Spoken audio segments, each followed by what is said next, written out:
자, 옆 사람하고 우리 서로 이렇게 아이고 오셨어요 하고 이렇게 비도 오는데 오셨어요 하고 인사 한번 하게 되기를 바랍니다. 한 주 내내 그다지 웃을 일이 없을 수도 있죠. 제가 차를 타고 가다가 요즘 타는 그랑콜레에는 아리아라고 하는 이름인 것 같은데, 그래서 제가 졸려서 아리아 재미있는 이야기 좀 해봐 그랬더니 재미있는 이야기를 하나 해주더라고요. 이렇게 이야기를 했습니다. 물이 모여 회의를 하면 뭐입니까? 이렇게 묻더라고요. 물이 모여서 회의를 하면, 그리고 좀 있으면 지가 이러더라고요. 물회 그러더라고요. 썰렁하죠? 이렇게 또 하나 물었더니 또 하나 이렇게 이야기해 주는데 그건 제가 까먹었습니다. 비도 오고 날도 이렇게 굳인데 옆 사람하고 좀 재밌으면 좋겠다 생각을 해서 방금 앉아 있는데 그게 이렇게 기억이 나더라고요. 그 학생들은 다리를 좀 모아봐 이렇게. 세연아, 민망하다 야, 그죠? 나이가 아저씨 나이가 아닌데. 자, 오늘 우리가 맥주 감사절이기도 하지만은 창립기념주일이기도 합니다. 맥주 감사절이라는 것은 이제 밀수학의 첫 번째 단을 거둬서 하나님께 드리는 절기인데, 이 절기가 참 공교롭게도요 오순절이라는 절기와 아주 밀접한 관계성을 가지고 있습니다. 근데 여러분 오순절 생각하면 뭐입니까? 오순절이 바로 이와 같이 수확을 감사해서 드리는 절기이거든요. 그런데 이 절기에 우리에게는 교회가 시작되는 성령 강림이 일어나는 것이 오순절입니다. 그러니까 인광교회는 특별하게 이 맥추절을 처음 해서 7월의 첫 주가 맥추절이고, 이때 1932년 7월 4일 정희열이라고 하는 전도사님이 처음 초임지로 이곳에 와서 개척을 시작했다고 하는 거예요. 그 당시 버들미라는 동네에 와서 개척을 시작했는데, 그때 여러분 그때는 이 농지 정리가 돼 있거나 그렇지 않은 지역이라 아주 낙후되고 어촌에 더 가까운 그런 바닷가가 더 가까워서 거기서 얻어지는 것들로 많은 어떤 경제가 이렇게 구성이 되어 있는 게 아닌가 하는 생각이 들어요. 굉장히 열악한 곳으로 온 것이죠. 이름도 빛도 어떤 존재감도 나타낼 수 없는 그런 일이 이제 정희일이라는 젊은 전도사에 의해서 되어집니다. 이분은 원래 전도를 열심히 하다가 교회 안에서 권유를 받아가지고 신학교를 가게 됩니다. 얼마나 어려웠는지 신학교를 보내는 사람 교인들이 양복을 하나 사줘서 그 양복을 입고 신학교를 다니기 시작하고, 구령열에 불타는 영혼의 구령열에 불타는 그 마음으로 왜 여기 왔는지 구체적 이유와 상관관계는 없지만 이곳에 교회가 없는 것을 알고 이곳으로 1932년에 오게 됐다는 거예요. 이 1932년에 이 동네는 지금 요선과는 너무나 많은 다른 동네일 겁니다. 근데 그게 7월 4일입니다. 맥주절에 점한 것이죠. 이 전사님 뭘 알고 오셨는지 모르지만 7월 4일은 교회 전체의 맥주절이라는 것은 오순절과 연관이 있어서 출발이 되는 시점이기도 합니다. 오늘 본문의 말씀을 보면은 요한복음 12장 24절에 25절의 이 말씀의 배경이 참 중요한데, 이 말씀의 배경에는 우리가 20절의 말씀부터 좀 더 봐야 되는데요.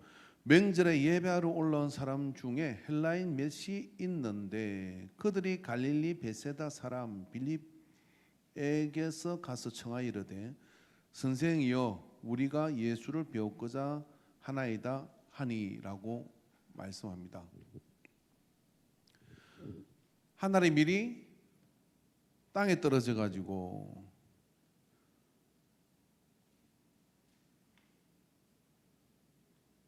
죽으면 많은 열매를 맺는다는 이 말씀은 예수님이 공적으로 사람들이 보는 앞에서 설교한 마지막 설교입니다.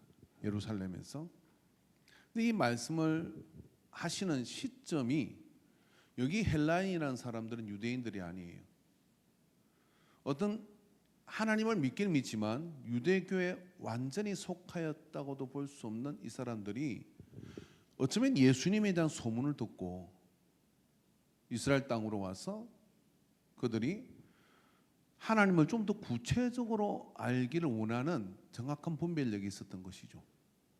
그래서 그들이 제자들에게 청해가지고 빌립에게 가서 청하여 이르되 선생이여 우리가 예수를 배웠고자 하나이다 라고 이렇게 얘기했습니다. 이게 헬라인이라고 이렇게 지칭할 정도면 그 당시에 유대는 로마의 지배를 받던 때이고 이들은 세상적으로 보면 외국 여행을 가능하고 이런 곳까지 올 수 있고 그리고 또 왕래할 수 있는 뭐 경제력을 가지고 있고 사회적 위치가 있는 사람이니까 당당하게 이렇게 얘기했겠죠. 우리가 객조를 갖춰서 절차를 통해 가지고 예수님을 뵙고자 합니다라고 이렇게 나만 장군이 선지자를 찾아오는 것처럼 그렇게 요청을 했습니다. 근데 재밌는 건 뭐냐면 예수님께서 그 말을 들으시고 빌립의 안드레에게 가서 말하고 안드레가 빌립에게 예수께서 가서 여쭈니 예수께서 대답하여 이르시되 인자의 영광을 얻을 때가 왔도다라고 말씀하시고 만났다고 그리고 오라고 한다든지 그래 보자고 한다든지 다시 말해서 만나지 않으셨다는 이야기입니다. 그리고 이 말씀을 하신 거예요. 제자들은 이 말씀을 전하였는지도 모를 겁니다. 왜 예수님은 이 헬라인들을 만나지 않으셨을까요? 왜 만나지 않고 한 알이 미리 땅에 떨어져 한 알 그대로 있으면 열매를 맺지 못하고 죽음에 많은 열매를 맺는다고 하는 이 말씀을 하시는 거로 예수님이 공적 설교를 마감하게 됩니다. 당연히 예수님이 헬라인들을 만나야 되는데 만나지 않은 이유가 뭘까요? 그리고 예수님께서는 영광을 얻을 때가 왔도다 라고 이렇게 말씀하시고 이 시점을 마치 기다린 것처럼 그렇게 말씀을 합니다. 여기 우리가 좀 이해가 필요한데 어떤 이해가 필요하냐면 유대인들은요 하나님을 믿는 것을 굳이 이방인들에게 전하고 싶은 그런 어떤 의지나 욕망이나 그런 의도가 별로 없습니다. 하나님께서는 성경 속에 유대인들이 이방 사람들에게 복음을 하나님의 나라와 하나님 믿는 것을 전하지 말라고 규정한 게 없어요. 하나님은 전하기를 원하시고 그렇게 하나님 믿는 엘로힘의 신앙이 전해지기를 원하였지만 유대인들은 굳이 그렇게 하지 않습니다. 왜냐하면 이게 선민의식이거든요. 우리만 선택받았고 우리만 하나님을 믿을 수 있고 우리만 하나님을 부를 수 있다는 이 아집 그걸 깨고 예수 그리스도의 교회 시대가 열림으로 인해 가지고 되어진 아주 강력한 여러 가지 많은 변화가 있습니다만 그 변화 중에 하나는 뭐냐면 만국을 위한 복음 만민 모든 족속이 아브라함의 후손이 되는 믿음으로 후손이 되는 그러한 복음의 선포가 일어나게 됐다고 하는 것이죠. 그런데 그 설레이고 떨리는 순간이 온 겁니다. 예수님 직접 이제 내가 앞으로 이렇게 해서 너희들이 하나님을 이제 온전히 만날 수 있는 그런 길을 열어준다고 말씀해 주셔야 되는데 그렇지 않고 만나지 않고 하늘의 밀 이야기를 하셨다 하는 이야기입니다. 여러분 여기서 하늘의 밀이 죽어야 다시 많은 열매를 맺는다는 이야기는 그 당시 유대인들이 들을 때는 잘 익숙한 이야기입니다. 어떤 이야기냐면 랍비들이 부활을 이야기할 때 그리고 죽고 다시 태어난다고 다시 살아날 것이라고 하는 부활을 이야기할 때 자주 이 미래 이야기를 했기 때문에 우리는 이야기가 무슨 상관관계가 있느냐라는 생각이 들 수 있겠지만 유대인들은요 그 표현은 랍비들이 자주 쓰는 표현이기 때문에 예수님이 무슨 이야기를 하는 줄 어름 짐작을 할 수가 있었습니다. 그런데 매칭이 되지 않는 거죠. 예수님이 죽는다고? 죽었다가 다시 살아난단 말이야? 라는 이런 생각을 이들은 하는 거지만 예수님 죽는 이유를 모르겠어요. 인기의 절정을 달리고 저렇게 많은 사람들이 환호하고 저렇게 많은 사람들이 구름대처럼 따라다니는데 그런 생각이 들지 않는 것이잖아요. 근데 이 결정적인 순간에 예수님께서는 하늘의 밀 이야기를 시작합니다. 사실 이 밀 이야기는 교회와 성경만 이야기하는 것이 아닙니다.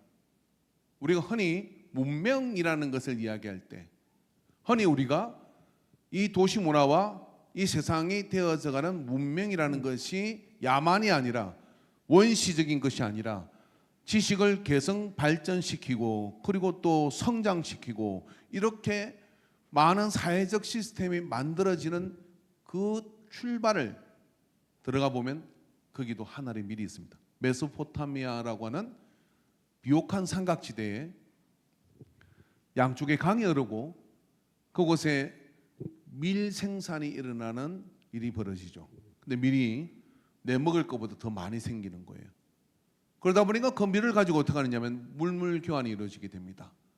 그리고 물물 교환만 이루어진 것이 아니라 어떻게 되느냐, 더 큰 집과 더 많은 농산물을 생산하는 자가 권력을 가지고 힘을 가진다는 것을 알게 돼요. 이게 도시 문명의 시작입니다. 여러분 이거 학교에서 다 배운 것이잖아요. 공부 안 하셨군요. 그렇게 되어진 그것이 결국은 그러기 위해서는 많이 낳아야 되겠구나. 그러기 위해서는 저기 유목생활하고 떠돌아다니거나 아니면 그런 걸 모르는 사람들을 가서 군사력을 가지고 가서 잡아오는 겁니다. 그리고 농사일을 시키는 겁니다. 이게 노동력이 더 많아지니까 결국 더 많이 생산되니까 권력의 지배 구도가 생기게 되고 그게 지구라트라고 하는 그런 바벨론의 탑이 세워지는 것처럼 그렇게 세워져서 그런 고고학적 자료를 보면 이런 도시 문명이 되고 지금도 여기에 누군가 사람을 부리는 사람이 있고 부림을 받는 사람이 있는 이런 문명이라는 구조가 만들어지게 돼요. 근데 그 모든 출발은 어디서 시작되느냐면 하늘의 밀에서 시작됩니다. 예수님께서는 이 하늘의 밀, 그래서 예수님은 교회가 시작되는 출발이 바로 이 밀수확이 되는 오순절에 성령이 임하는 이것과 연결시켜 놓은 겁니다. 그래서 그 연결된 그 고리 속에서 이 헬라인들을 굳이 만나지 않고 그와 같은 너희들에게 그와 같은 역사와 복음이 만국 복음이 시작되게 될 것인데 그 시작되는 시점이 바로 하늘의 밀이 떨어지고 죽어야 한다고 하는 말씀으로 빌립이나 이들이 그들에게 예수님 만나자고 해서 예수님께서 이런 말씀을 하시고 만나자는 소리는 안 했더라 했을 겁니다. 어쩌면 이 헬라인들은요 의문을 품고 돌아갔는지도 모릅니다. 왜 예수님 우리를 만나주지 않지? 그러나 시간이 지난 다음에 이 헬라 문명이 있는 모든 곳에 교회와 복음이 덜불처럼 번져가죠. 예수님께서는 그와 같은 일들을 이루시는 방법을 우리에게 가르쳐 주신 거예요. 그건 말이 아니라 그건 하나의 미래 원리가 이 속에 있다고 하는 겁니다. 그 원리를 우리가 알아야 합니다. 그것이 인광교회 94년 역사 가운데 되어지고 있는 일이고 우리가 그와 같은 원리를 벗어나서 다른 행동을 하게 될 때 어떻게 되냐면 그 역사는 더디가고 멈추기도 하고 사라지기도 합니다. 그러나 이 예수님께서 하신 하나의 밀이라고 하는 이 온전한 원리를 우리의 삶 속에 적용을 하고 나가면 여전히 복음은 능력이 있고 여전히 복음은 사람의 인생을 바꿀 수 있는 역사가 나타나게 되는 겁니다. 그럼 그게 뭘까요? 첫째 여러분 그것은요 이 하나의 밀은 오늘 본문에 예수님께서 하신 말씀은 뭐냐면 땅에 떨어져야 한다고 하는 겁니다. 밀은 왜 땅으로 떨어지는 것일까요? 밀은 왜 하늘로 튀어나가지 않는 것일까요? 만약에 이 밀이 여러분 어떤 이에 하루 양식이 됐다 그러면 먹고 소화돼서 어디로? 뒤로 나갔겠죠. 근데 그게 그렇게 나가지 않은 밀은 농사꾼이 먹지 않고 팔지도 않고 씨앗 주머니에 모인 밀입니다. 그래서 오늘 하나님의 밀이 땅에 떨어진다는 이야기는요 그냥 우연히 떨어지는 것이 아니라 농사꾼의 씨앗 주머니에 들어있는 실은 반드시 농사를 짓는 존재의 의도와 계획과 그 섭리 가운데서 땅에 심겨진 것이 하나의 밀이거든요. 저는 그렇게 생각합니다. 우리 그리스도인들은 씨앗 주문에 모인 이 밀과 같습니다. 누군가에 의해서 소화되거나 누군가의 어떤 일용할 양식이 되는 것도 참 경이로운 일이겠지만 불리언엠을 받은 사람들, 정의엘이라는 사람을 예수님을 믿다 보니까 영혼을 구원하고자 하는 열망이 이 속에서 막 일어나는 거예요. 그러다 보니까 주변 사람들이 당신 같은 사람이 신학교를 가서 공부를 해서 영혼을 구원하는 일을 전무하는 사람이 됐으면 좋겠다. 그리고 그런 소명에 불타는 마음을 가지고 돈도 없고 아무것도 없지만 무턱대고 가서 공부를 하고, 그리고 그 학교를 다니는 동안에 이곳에서 교회를 출발할 수밖에 없는 같은 방향으로 계속해서 땅을 향하여 가는 것이죠. 땅은 왜 씨앗을 당기고 있는 겁니까? 중력 때문에 그렇습니다. 그렇죠? 중력 때문에 씨앗은, 생명 있는 씨앗은 땅으로 향할 수밖에 없는 것이죠. 예수님을 믿으면 중력에 이끌리는 것처럼 낮은 곳으로 복음을 전하고자 하는 씨뿌림의 이끌림을 받게 되어 있습니다. 왜냐하면 예수님이 그러셨기 때문에 그래요. 요한복음 6장 21절에 예수께서 이르시되 너희에게 평강이 있을지어다 아버지께서 나를 보내신 것 같이 나도 너희를 보내노라. 어디로 보내는 겁니까? 아버지께서 어디서 어디로 예수님을 보낸 겁니까? 높고 높은 하늘에서요. 그 찬란하고 빛나는 그곳에서요. 하늘 아버지가 유일한 아들을 땅으로 뿌립니다. 땅으로 내려보내죠. 왜? 이곳에 선지자를 보내고 이곳에 말씀을 보냈지만 그 말씀과 선지자들을 통해 변화되지 않는 저 척박한 그곳으로 예수님 보내시는 거죠. 그래서 항상 온전한 복음을 들은 사람은 사도행전 7장 3절에 이르시되 내 고향과 친척을 떠나 내가 내게 보일 땅으로 가라 하시니라.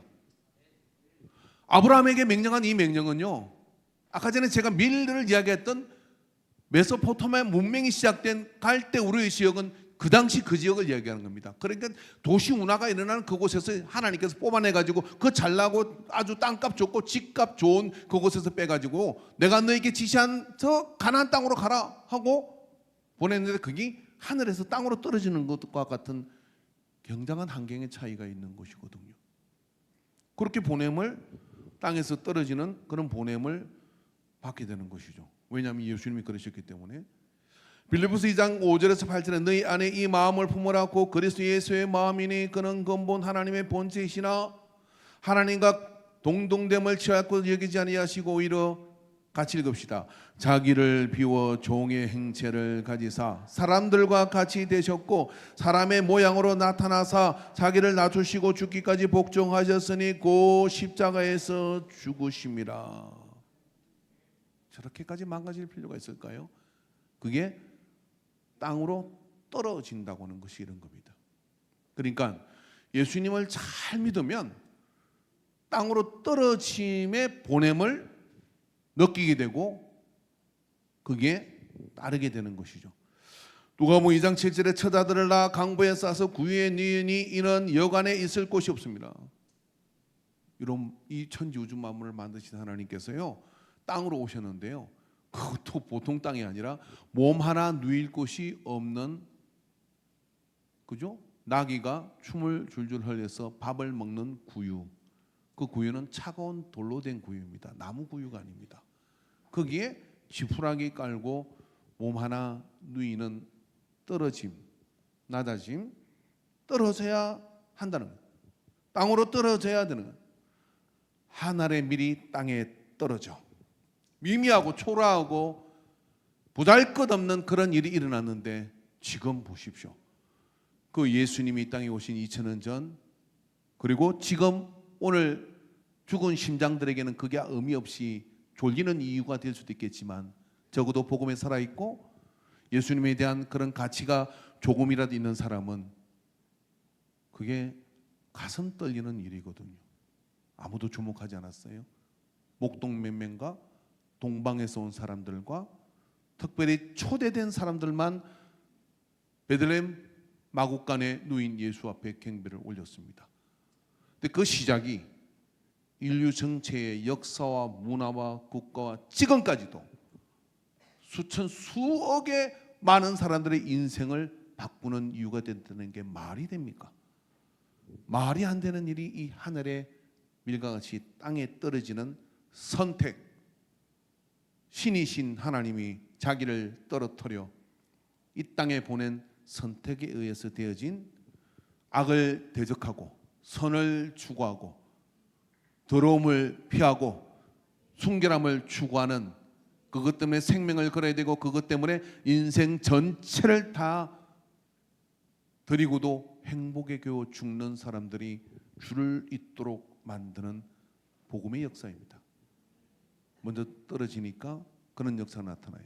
만약에 떨어지지 않는다 그러면 그런 역사는 나타나지 않습니다. 마태복음 12장 27절에 나는 마음이 온유하고 겸손하니 나의 멍에를 메고 내게 배우라. 예수님의 말씀입니다. 떨어진 사람은 겸손하고 온유하고 그래서 누군가를 이끌고자 하는 그런 어떤 의도나 강함이 아니라 존재 자체가 그곳에 떨어지고 심겨진 그 속에 생명을 가진 이 속에 그런 역사가 나타나죠. 일제강점기를 지나며 박기서 목사님은 이곳에서 일제시대 때 독립운동된 그런 말들을 이렇게, 그 당시 일본이 우리는 주권이었고 우리는 한국 시민의 시민권을 가지고 있는 사람들입니다. 나사렛 교단도 그렇기 때문에 일본에 있는 나사렛 교회에 소속돼 가지고 조선의 나사렛 교회가 일본에서 조직되게 되는 역사를 가지고 있습니다. 왜냐하면 주권이 없으니까. 그런 가운데 이 박기서 목사님이라는 분은 그런 일본의 정권에 대해서 이빠는 소리를 많이 했나 봅니다. 그래서 교단에서 어떻게 했냐면은 여기 있다가 네가 총독부에 잡혀가니까 저기 인광리 교회 버들미 동네로 가서 있으면 거기는 별로 관심도 없는 동네니까 그리로 떨어지게 됩니다.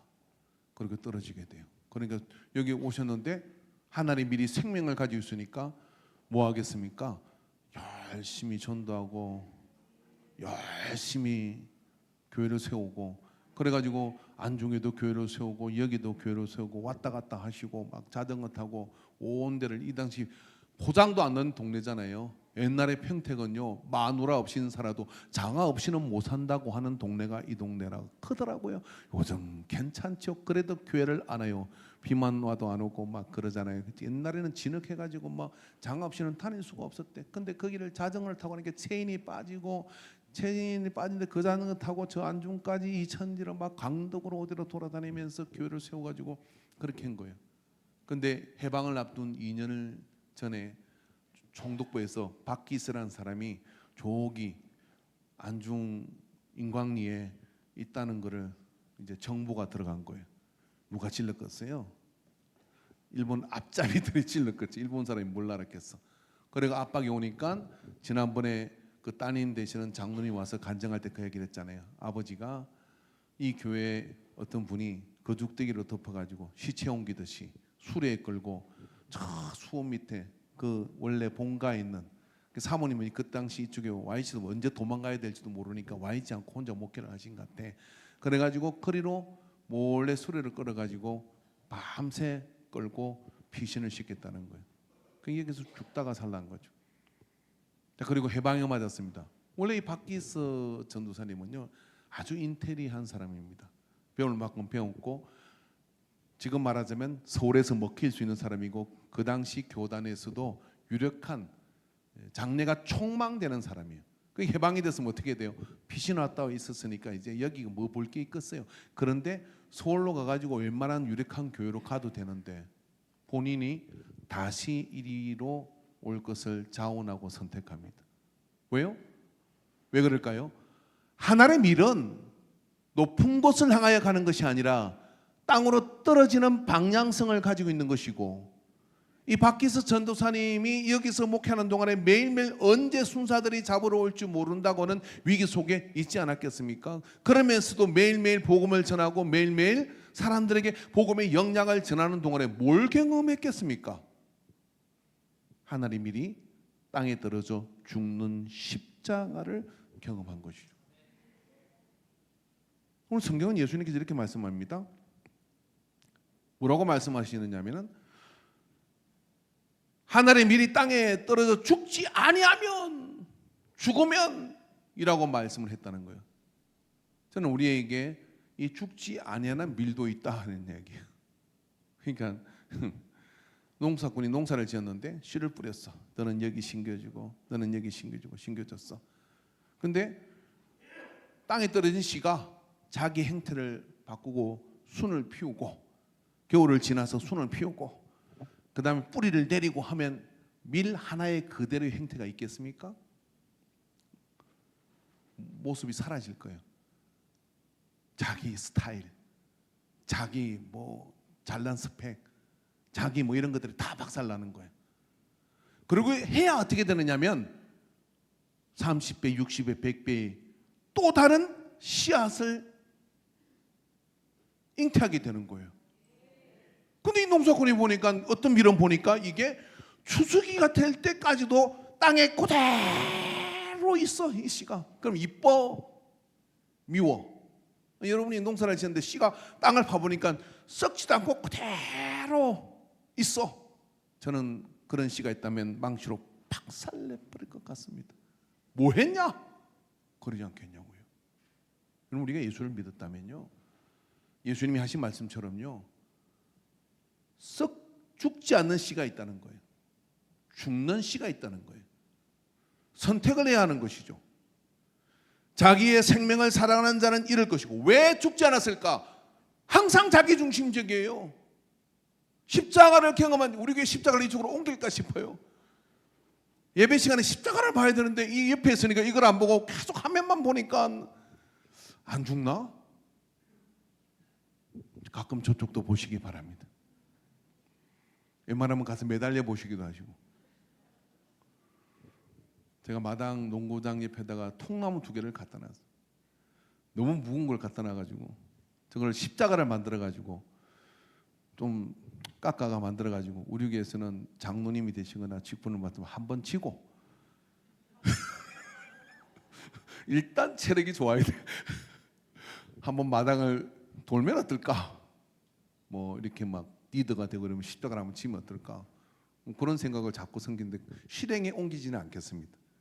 제가 그렇게 무모한 짓은 안 해요. 십자가를 진다는 이야기는 거기서 죽으라는 이야기거든요. 십자가를 밑으로 가서 미리 내 고집, 내 자랑, 내 생각 이런 것들이 박살이 나서 죽고 태어나야 어떻게 돼요? 열매가 맺어져요. 근데 안 죽어. 예수를 믿었는데 복음을 받아들였는데 교회 생활을 하는데 안 죽어. 성도만 안 죽냐? 목사도 안 죽어. 왜 안 죽냐? 서울에서 그냥 상가에 있고 그래가지고 그게 교회가 막 다 있는데 복음 전할 것도 교회 5년 10년 지났는데도 뭐 전도도 안 되고 그러면은 좀 이게 경기권이나 이렇게 내려와서 이 교단은 지금 교회가 2군데나 빈 데가 있어요. 근데 한쪽에는 뭐 거기 뭐 저기 나주에 교회가 있는데 그 교회도 괜찮아요. 괜찮은데 뭐 거기 있는 교인들이 목사님을 3번이나 쫓아내서 그러니까 소문이 나가지고 안 가려고 그래. 왜 안 갈까요? 거기 가면 내가 죽을 거거든. 아, 죽으라고 한 게 목회 아니요. 그래가지고 계속 윤문기 목사님 계속 가서 매주 설교하고 있습니다. 은퇴하신 분이. 안 가요? 왜 안 가냐? 그 소문 났어. 왜 소문이야? 그거 가면 그냥 힘들대. 그러니까 여러분 목사도 안 죽고 성도도 안 죽고 그러는 거지. 아무도 십자가 밑에 가서 죽지를 않으면 도대체 많은 열매가 맺어지겠냐고요. 오늘 말씀으로 확 죽읍시다. 할렐루야. 옆 사람한테 말씀으로 죽고 다시 태어나자. 아멘 좀 해봐요. 말씀으로 죽고 다시 태어나 열매가 맺어진다는 거예요. 그놈의 내 생각 내 고집 때문에 어떻게 되느냐면요, 전도가 되지를 않아요. 안 돼요. 목사도 여러분이 예수님을 믿는다는 건요, 나보다 훨씬 우월한 존재인 복음에 내가 깡 부딪혀가지고 내가 박살나고 예수님이 이제는 내가 산 것이 아니고 말씀은 잘 외워져. 이제는 내가 생각하는 것이 아니고 내 안에 뭐 그리스도가 사는 것이잖아요. 옛 사람은 십자가에 못 박혀 죽으라고 하는데 안 죽고 하나님 일이 그대로 있어. 소름 끼치는 일입니다. 그게 여러분 이 시대의 교회와 복음의 정체성의 뿌리입니다. 그러나 여러분 우리 앞선 믿음의 조상 94년 전에 그리고 이 역사 가운데 이렇게 이름도 빛도 없이 자기를 십자가 밑에 죽인 사람들이 있어요. 그 사람들에 대해서 세상은 문을 열었고 변화가 일어났고. 세연아, 그 다리 올리는 것보다는 아까 벌리는 게 낫겠다. 그래, 미안해. 깨어있는 것도 감사한데 네 이야기 하는 거 아니야. 여기 지금 조는 사람들 때문에 네가 희생된 거야. 이해해.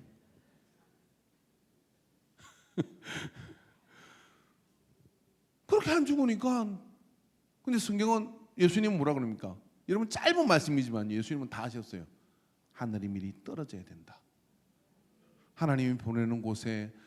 그래서 예수를 잘 믿으면 순교사 가고 싶은 생각이 들어요. 예수를 잘 믿으면요 구역장 하고 싶은 생각이 들어요. 예수를 잘 믿으면 내가 희생하고 오래는 내가 죽더라도 우리 선교를 막 하나님 은혜 속에서 선교하는 집단이 되게 한번 물어봅시다. 나는 내년에 선교장이 되고 싶다. 나는 내년에 구역장이 되고 싶다. 나는 내년에 구역 인도가 되고 싶다. 손 들어보세요. 아무도 없잖아요.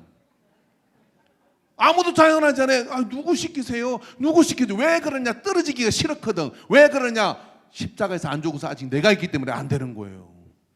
이게 우리 주소예요, 주소.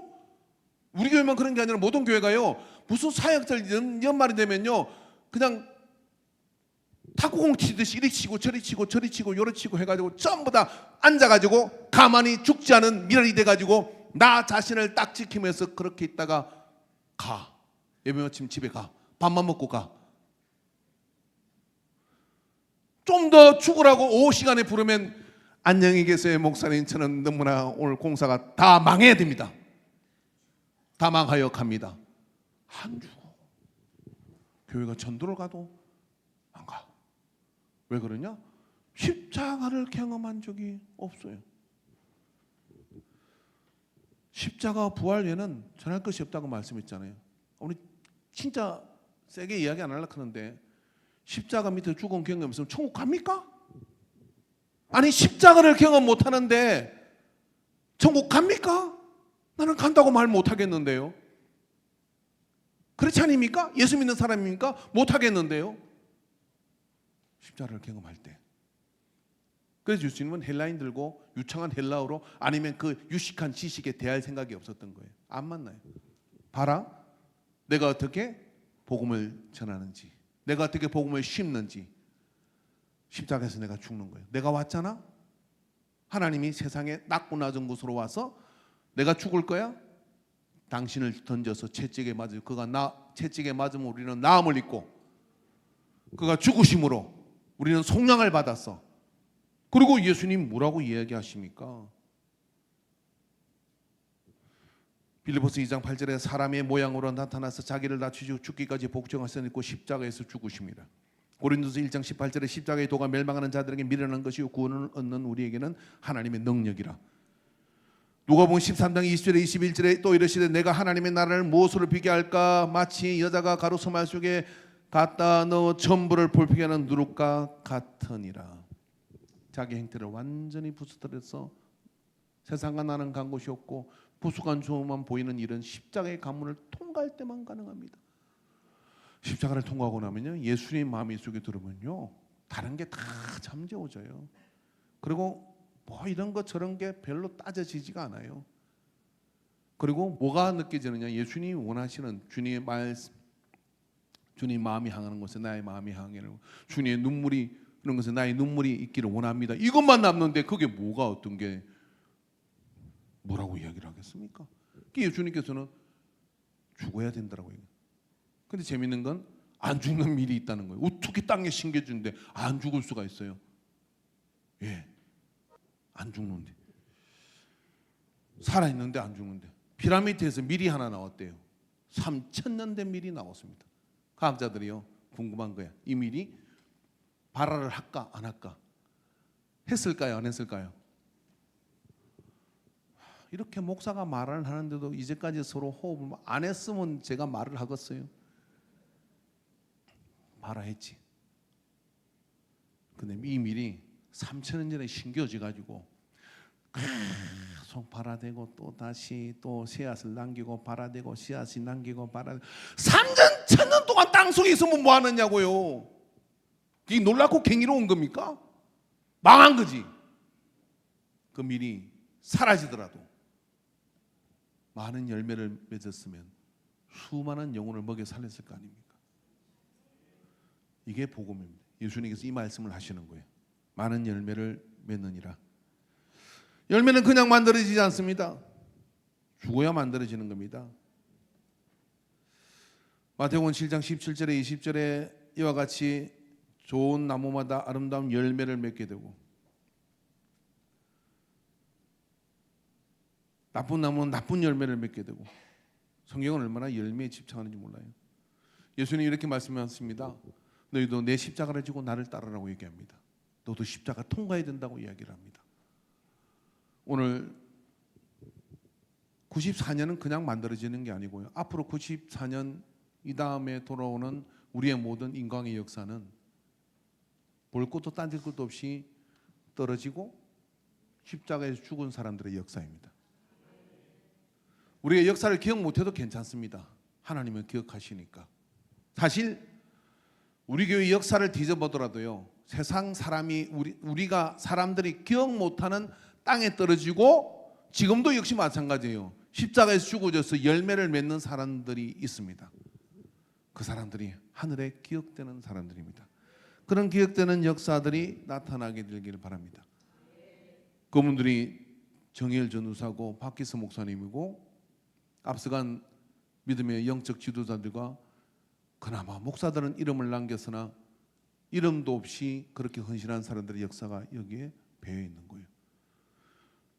그리고 오늘 우리가 그 교회에서 예배를 드리고 있고, 그리고 그 예배를 드리고 있을 때 우리 역시도 여기에 한 알의 밀로 심겨졌음을 기억하시기 바랍니다.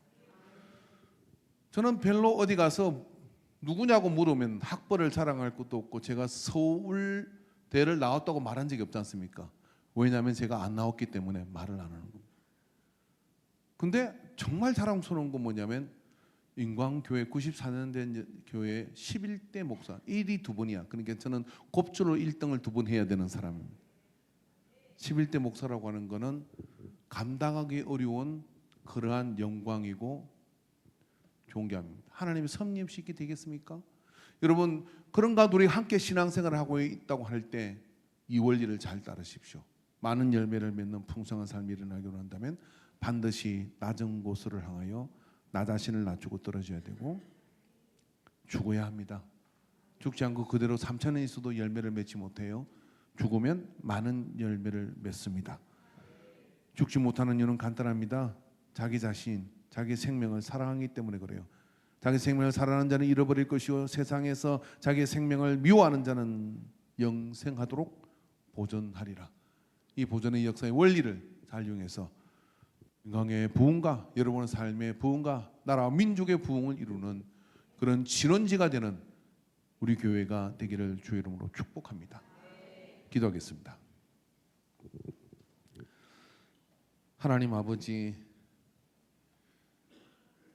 오늘 우리에게 교회 창립주일을 맞아 하나님의 미래 원리를 잘 이해하고 여기저기 이런 모양 저런 모양으로 우리가 선택하여 모인 것 같으나 하나님은 이 복된 자리에 우리를 선별하여 모아 씨앗 주머니의 씨앗처럼 주께서 불러주신 것을 믿습니다.